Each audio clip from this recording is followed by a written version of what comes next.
நமக்கு நல்ல ஒரு ஆட்டிடியூட் இருந்துச்சு அப்படின்னா ஒரு பாசிட்டிவ் பர்சனாலிட்டியாக இருப்போம். ஸ்ட்ராங் மைண்ட் செட் இருக்கும், நம்மளால ஈஸியாக டிசிஷன் மேக் பண்ண முடியும். அட் த சேம் டைம் நம்மளோட ஆட்டிடியூட் சரியில்லைன்னா நம்மளோட மைண்ட் வீக்காக இருக்கும், டிசிஷன் மேக் பண்ண முடியாது, நம்ம ரொம்பவே வீக்காக ஃபீல் பண்ணுவோம்.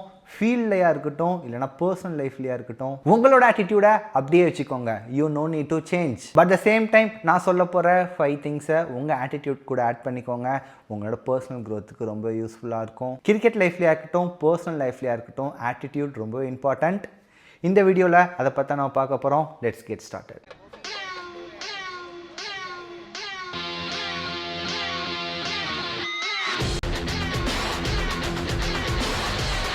First thing we need to love the game.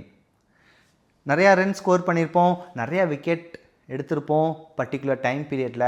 ஒரு டைம் பீரியட் போனதுக்கப்புறம் நமக்கு ரன் ஸ்கோர் பண்ணவே முடியாது, விக்கெட் அந்த டைம் பீரியடில் சுத்தமாகவே வராது.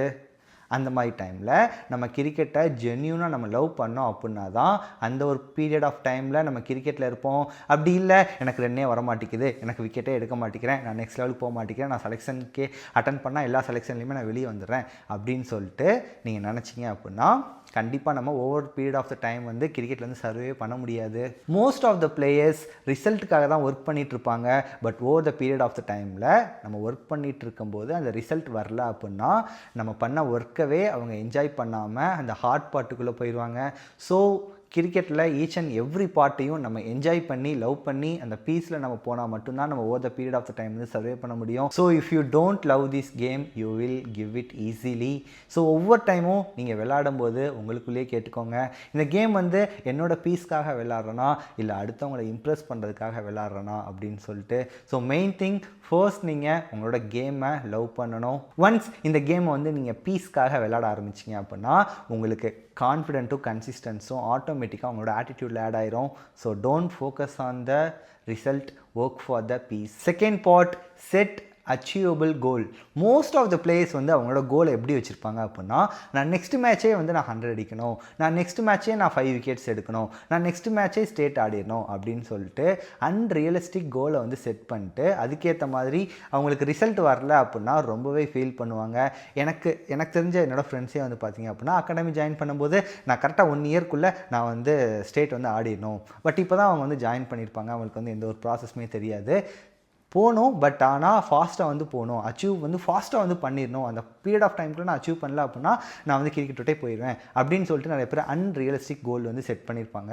ஸோ மோஸ்ட்லி நம்மளோட கோலை வந்து ரியலிஸ்டிக்காக செட் பண்ணிட்டு அதுக்கேற்ற மாதிரி நம்ம ஒர்க் பண்ணோம் அப்படின்னாலே ஈஸியாக வந்து நெக்ஸ்ட் லெவலுக்கு வந்து போகலாம். ஸோ மோஸ்ட்லி உங்களோட கோலை வந்து அச்சீவபிள் கோலாக வந்து ஃபர்ஸ்ட் வந்து செட் பண்ணுங்கள். ஒன்ஸ் வந்து நான் நெக்ஸ்ட் மேட்ச் வந்து நான் 30+ அடிக்கணும் அப்படின்னா 30+ நீங்கள் அச்சீவ் பண்ணிங்க அப்படின்னா உங்களுக்கு ஒரு மோட்டிவேட் ஆகும். நெக்ஸ்ட் மேட்ச் வந்து நான் 50 அடிக்கணும் அப்படின்னா அதுக்கு வந்து மோட்டிவேட் ஆகும். அப்படியே உங்களோட கோலை அச்சீவபிள் கோலாக செட் பண்ணிட்டு அதுக்கப்புறம் நீங்கள் அன்ரியலிஸ்டிக் கோல் வந்து நீங்கள் செட் பண்ணீங்க அப்படின்னா உங்களுக்கு ரொம்ப ஈஸியாக இருக்கும். எடுத்தோடனே நான் வந்து 100 அடிக்கணும் அப்படின்னு நினச்சிட்டு நீங்கள் நெக்ஸ்ட் மேட்ச் வந்து 15ல் அவுட் ஆகிட்டீங்க அப்படின்னா உங்களோட மோட்டிவேஷன் வந்து ஃபுல்லாகவே லாஸ் ஆயிரும். ஸோ உங்களோட கோலை வந்து அச்சீவபிளாக செட் பண்ணிக்கோங்க.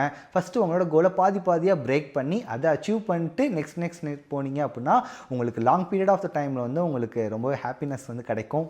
எடுத்தோடனே உங்களுக்கு அந்த ரிவார்டு கிடச்சிருச்சு அப்படின்னா உங்களுக்கு ஒரு கிரேஸ் ஃபீலிங்கே கிடைக்காது. நீங்கள் சின்னதாக அச்சீவ் பண்ணிட்டு ஒரு பெரிய லெவல் போகும்போது over the period of time வந்து உங்களுக்கு அந்த அச்சீவ்மெண்ட் கிடைக்கும் போது ரொம்பவே மேஜிக்காக ஃபீல் பண்ணுவீங்க. Third point, take action without expecting a quick result. Yes, most of the player நான் சொன்ன மாதிரி அவங்களோட ரிசல்ட் வந்து ஃபாஸ்ட்டாக வந்து வந்துடணும் அப்படின்னு நினச்சிட்டு கிரிக்கெட்டுக்குள்ளே வருவாங்க. பட் ஒன்ஸ் அவங்களோட கோலை வந்து அச்சீவ் பண்ண முடியாமல் ஃபாஸ்ட்டாக வந்து விட்டுட்டு போயிடுவாங்க. ஸோ எல்லா பேர்த்துக்கும் தெரிஞ்ச மாதிரி cricket is not a short time result. இது வந்து லாங் டைமில் தான் வந்து பார்த்திங்கன்னா உங்களுக்கு ரிசல்ட் வந்து கிடைக்கும். அதே மாதிரி நிறைய பேர் நினச்சிட்டு இருப்பாங்க கிரிக்கெட்டில் வந்து நான் எடுத்தோடனே வந்து நான் ஐபிஎல் வந்து போயிடணும், எடுத்தோடனே நான் ஸ்டேட் ஆடிடணும், எடுத்தோடனே நான் இந்தியன் டீம் போயிடணும் அப்படின்னு சொல்லிட்டு. பட் இப்போ இருக்க இந்தியன் பிளேயர்ஸோ எடுத்தோடனே அவங்க வந்து அந்த ரேஞ்சுக்கெலாம் போகல. அதுக்காக வந்து பார்த்திங்கன்னா அவங்க எக்கச்சக்கமாக உழைச்சிருக்காங்க. டிஸ்ட்ரிக்ஸ் லெவல்ஸ்லேருந்து ஸ்டேட் லெவல்ஸ்லேருந்து ஐபிஎல் ஆடுலேருந்து ரஞ்சி ட்ராஃபி ஆடுறதுலேருந்து எக்கச்சக்கமான ப்ராசஸை தாண்டி தான் அந்த ஸ்டேஜுக்கு வந்து போயிருக்காங்க. ஓவர் த நைட் வந்து யாருமே அந்த லெவல் ஆடல. ஸோ கிரிக்கெட்டில் நீங்கள் வரீங்க அப்படின்னா cricket is a long format game. Don't expect the result quickly. Instead of focus on your quick result, focus on daily practice. Disciplined fitness பண்ணணும், disciplined consistent practice வரணும், சின்ன ட்ரில்ஸில் ஃபோக்கஸ் பண்ணோம் அப்படின்னு சொல்லிட்டு இந்த மாதிரி திங்ஸில் நீங்கள் ஃபோக்கஸ் பண்ணீங்க அப்படின்னா over the period of the time நீங்கள் திங்க் பண்ணுறதை அச்சீவ் பண்ணிடுவீங்க.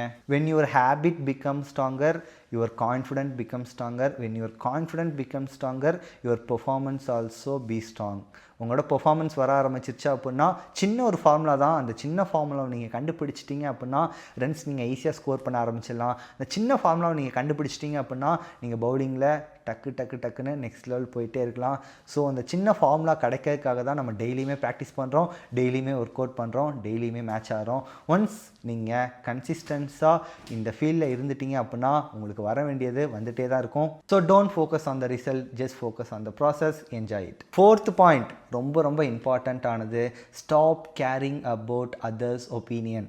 எஸ், நிறையா பேர் இன்க்ளூடிங் மீ என்னை பொறுத்தளவு வந்து பார்த்தீங்க அப்படின்னா அண்டர் 19 அண்டர் 23 விளையாட வரைக்குமே நான் அதர்ஸ் ஒப்பீனியன்ஸ்க்காக தான் நான் விளையாண்டுக்கிட்டு இருந்தேன். நான் ஃபீல்டில் இருக்கும்போது நம்மளோட கோச்சஸ் என்ன நினச்சிப்பாங்களோ, இல்லை பிளேயர்ஸ் ஏதாச்சும் நினச்சிப்பாங்களோ, நம்ம இந்த பால் விட்டுட்டோம் அப்படின்னா நம்ம செலக்ட் ஆக மாட்டோமோ, இந்த விக்கெட் எடுக்கல அப்படின்னா நம்ம செலக்ட் ஆக மாட்டோமோ, இந்த மேட்ச் நம்ம ஸ்கோர் பண்ணல அப்படின்னா நம்ம செலக்ட் ஆக மாட்டோமோ அப்படின்னு சொல்லிட்டு அதர்ஸ் அடுத்தவங்களுக்காகவே என்னோட பெர்ஃபார்மன்ஸை, என்னோட ஃபீல்டிங்கை, நம்ம ஒவ்வொரு பாலும் பிடிக்கும் போதும் நம்ம இந்த பால் தப்பாக பிடிச்சிட்டோன்னா ஏதாச்சும் நினச்சிப்பாங்களோ, நம்ம வந்து இப்போ பேட்டிங் உள்ளே ஆட போகும்போது ஏதாச்சும் வந்து ஸ்லெட்ச் பண்ணாங்க அப்படின்னாலுமே ஓகே நம்ம வந்து நல்லா விளையாட மாட்டோம் போல், அதனால தான் எல்லா பேரும் நம்மளை சொல்கிறாங்க. பவுலிங் போடும்போது நம்ம தொடர்ந்து ஒய்டு போட்டுகிட்டே இருந்தோம்னாலும் ஐயோ நம்ம ஒய்டு போட்டே இருக்குமே, கோச்சஸ் ஏதாச்சும் நினச்சிப்பாங்களே, செலக்டர்ஸ் வந்து பார்த்துட்டு இருக்காங்க, செலெக்ஷனில் வந்து நம்ம நோ பால் போட்டோம் அப்படின்னு சொல்லிட்டு அதர்ஸுக்காகவே over the period of the time நினச்சி தான் வந்து பார்த்தீங்க அப்படின்னா நிறையா டைம் நான் வந்து மிஸ்டேக் பண்ணியிருக்கேன். ஸோ மோஸ்ட்லி அதர்ஸ் ஒப்பீனியன்ஸ்க்காக நீங்கள் உங்களோட ஃபீல்டில் ப்ளே பண்ணாதீங்க. சேம் அதே மாதிரி நீங்கள் செலெக்ஷனுக்கு போயிருந்தாலுமே உங்களோட கோச்சஸ் பார்க்குறாங்க, அவங்கள இம்ப்ரெஸ் பண்ணணும், இவங்கள இம்ப்ரெஸ் பண்ணணும் அப்படின்னு சொல்லிட்டு அதர்ஸ்க்காக நீங்கள் ப்ளே பண்ணீங்க அப்படின்னா உங்களோட கேம் ஒரு ஸ்டேஜுக்கு அப்புறம் உங்களால் நெக்ஸ்ட் லெவல் வந்து போகவே முடியாது. அதே மாதிரி நீங்கள் ரொம்பவே ப்ரெஷராக ஃபீல் பண்ணுவீங்க.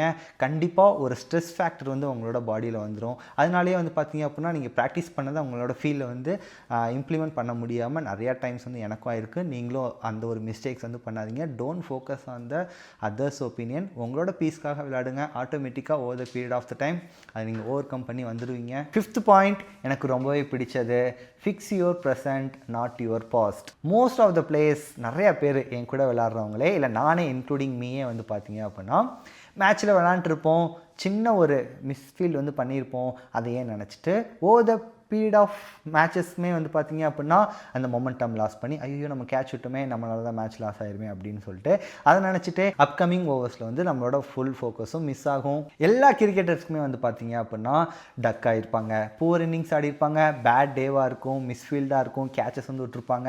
That's normal in the cricket field. இங்கே ப்ராப்ளமே என்ன அப்படின்னா அதை நினச்சிக்கிட்டே பழைய இன்னிங்ஸையோ இல்லை பழைய மேட்சஸையோ நினச்சிட்டு அவங்களோட ப்ரெசண்ட்டில் வந்து இருக்கவே மாட்டாங்க.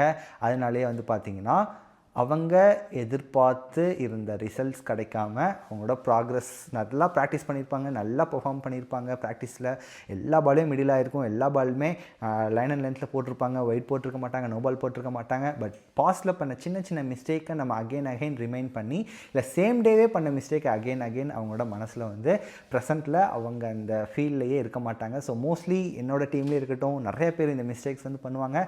ஸோ மோஸ்ட்லி இந்த ஆட்டிடியூடை வந்து நீங்கள் உங்களோட ஸ்கில் கூட ஆட் பண்ணிட்டீங்க அப்படின்னா நீங்கள் நெக்ஸ்ட் லெவல் போகிறதுக்கு இது வந்து ரொம்ப யூஸ்ஃபுல்லாக இருக்கும். ஏன் நீங்கள் கரண்ட்டாக விளையாடுற சின்ன டோர்னமெண்ட்டுக்கும் இது வந்து ரொம்ப யூஸ்ஃபுல்லாக இருக்கும். ஸோ நீங்கள் மேட்ச்சில் வந்து சின்ன மிஸ்டேக்ஸோ இல்லை சின்ன ஏதாச்சும் ஒரு தப்போ பண்ணிட்டீங்க அப்படின்னா அதையே நினச்சிக்காதீங்க.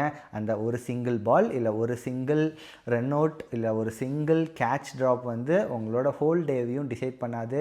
ஸோ அந்த மொமெண்ட்டோட நீங்கள் எக்ஸ்ட்ரா ஒரு ஹை லெவல் பெர்ஃபார்மன்ஸ் நீங்கள் கொடுத்துட்டீங்க அப்படின்னா அது எல்லாமே வந்து காணாமல் போயிடும். ஸோ கிரிக்கெட்டில் வந்து ஒரு சேயிங் இருக்குது, நான் முன்னாடியே சொன்ன மாதிரி 2 டீம் விளையாடுறாங்க அப்படின்னா 2 டீமே தப்பு பண்ணுவாங்க. இந்த 2 டீமில் யார் கம்மியான தப்பு பண்ணுறாங்களோ அந்த டீம் தான் வந்து வின் பண்ணுவாங்க. ஸோ நீங்கள் ஒரு கேட்ச் ட்ராப் பண்ணனாலேயோ இல்லை ஒரு ரன் வந்து நீங்கள் தப்பாக வந்து கால் கொடுத்தனாலேயோ வந்து மேட்ச் வந்து டிசைட் ஆகாது. நீங்கள் உங்களோட பார்ட்னர்ஸை நீங்கள் ரன் அவுட்டே ஆக்கி விட்டுட்டீங்க அப்படின்னா அந்த இடத்துல நீங்கள் அதே நினச்சிட்டு ஃபீல் பண்ணிங்க அப்படின்னா நமக்கு ஒரு யூஸ்மே இல்லை. நீங்கள் இன்ஃபீல்டில் இருக்கீங்க, அந்த மேட்ச்சை நீங்கள் கம்ப்ளீட் பண்ணிட்டு வந்தீங்க அப்படின்னா எல்லாமே காணாமல் போயிடும். அது எப்போ தப்பாக மாறும் அப்படின்னா நீங்களும் அவங்க கூடயே அவுட் ஆகிட்டு வந்தீங்கன்னா தான் அந்த ஃபீல்டில் உங்கள் மேலே மிஸ்டேக் ஆகும். So don't focus on the past thing. உங்களோட ப்ரெசென்ட்டில் கான்சன்ட்ரேட் பண்ணுங்கள். ப்ரெசென்ட் தான் வந்து பார்த்தீங்கன்னா ஃப்யூச்சரை வந்து ஃபிக்ஸ் பண்ணும். So this are the 5 things we need to include in our cricket attitude. So இந்த 5 திங்ஸ் தான் வந்து உங்கள்கிட்ட நான் ஷேர் பண்ணணும் அப்படின்னு நினச்சேன். ஷேர் பண்ணிட்டேன். நீங்கள் கிரிக்கெட் ஃபேன்ஸாக இருக்கீங்க, கிரிக்கெட் வந்து நீங்கள் ரெகுலராக ஃபாலோ பண்ணுறீங்க, கிரிக்கெட் வந்து டெய்லி விளாட்றீங்க அப்படின்னா இந்த வீடியோ வந்து உங்களுக்கு ரொம்ப யூஸ்ஃபுல்லாக இருக்கும் அப்படின்னு சொல்லிட்டு நினைக்கிறேன். Thank you guys, thank you so much for வாட்சிங். இதே மாதிரி இன்னும் நல்ல ஒரு வீடியோவில் திருப்பி வந்து நான் மீட் பண்ணேன். see you until then. Bye.